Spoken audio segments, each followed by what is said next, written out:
சொல்ல வேண்டிய கருத்துக்கள் முழுவதையுமே நான் தெளிவாக என்னுடைய முகநூல் பதிவில் தெரிவித்திருக்கிறேன். ஒரு அரசு தனது நடவடிக்கைகளின் மூலம் ஒரு தவறான முன்னுதாரணத்தை உருவாக்கக்கூடாது என்ற கருத்து தான் அதில் வலியுறுத்தப்பட்டிருக்கிறது.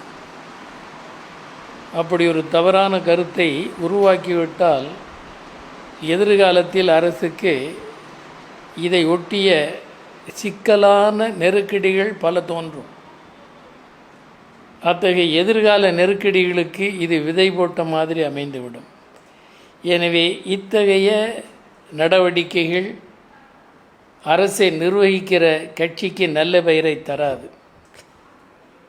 அவர்களுக்கு உரிய எல்லா தேவைகளையும் எதிர்கால பாதுகாப்பையும் அந்த கட்சி தான் அரசை நடத்துகிறது.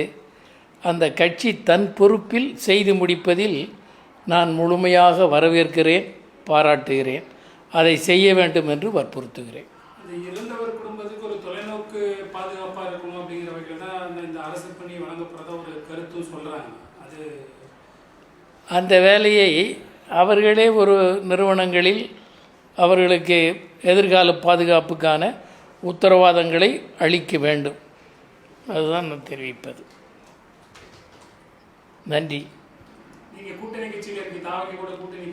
கூட்டணியில் நாங்கள் எந்த பகுதியிலும் இல்லை.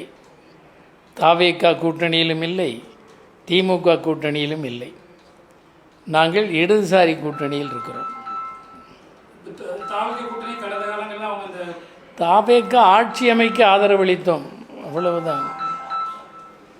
தாவேகா ஆட்சி அமைப்பதற்காக ஆதரித்தோம்.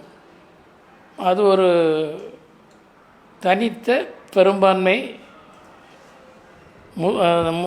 சிங்கிள் லார்ஜஸ்ட் பார்ட்டியாக இருப்பதால் அதற்கு கிடைக்க வேண்டிய வாய்ப்பை மறுப்பது சரியல்ல. கவர்னர் ஆட்சியின் மூலம் அதை தட்டி பறிக்க பிஜேபி முயலும் என்பதை உணர்ந்துதான் நாங்கள் அந்த ஆபத்து தமிழ்நாட்டில் கவ்வக்கூடாது என்று ஆதரவளித்தோம். ஆட்சி நடக்கிறது. மற்றபடி நான் அமைச்சரவையில் பங்கு பெறப் போவதில்லை. கூட்டணி என்ற பெயரிலும் நாங்கள் அங்கம் பெறவில்லை. நாங்கள் அந்த கூட்டணியிலும் இல்லை, இந்த கூட்டணியிலும் இல்லை. நாங்கள் இடதுசாரி கட்சிகள் என்ற அந்த அணியில் இருக்கிறோம்.